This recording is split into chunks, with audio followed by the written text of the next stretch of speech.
You know the story. Mary gave birth to Jesus and laid him in a manger. Luke 2:7 tells us what happened. And she gave birth to her firstborn son, and wrapped him in swaddling cloths, and laid him in a manger, because there was no place for them in the inn. It's the traditional story behind Christmas, and for many, it brings to mind a heartwarming scene. But if you think about it, a manger is not a normal place for a baby to be born. So why was Jesus born in a manger? Before we answer this question, we need to get something straight. The inn, where Joseph and Mary were going to stay, wasn't really an inn, like some kind of motel. It was a guest room in someone's house, maybe belonging to one of Joseph's relatives, since he had to return to Bethlehem, his hometown, to register for a worldwide census.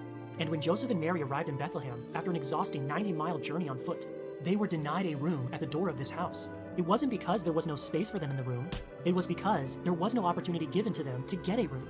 Mary and Joseph were not wanted, because Mary and Joseph were not yet married, but Mary was pregnant with Jesus. Disowned and humiliated, they were forced to spend their days with the filthy farm animals of the house. And that's when Mary gave birth to Jesus and laid him in a stone manger. A manger is a far cry from a baby's crib. It's an animal's feeding trough. And as adorable as Christmas makes that sound, there was nothing cute about it. It was gross and despicable. It would have been Mary's darkest hour, the worst moment of her life. This is the real ambiance of Christmas, filth and shame. But as strange as it sounds, we find Mary not crying, but rather savoring this moment. Luke 2:19 says, "But Mary treasured up all these things, pondering them in her heart." She didn't try to forget this awful day.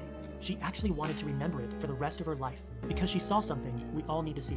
Why was Jesus born into a filthy, shameful manger? He was born into this kind of suffering to one day end it.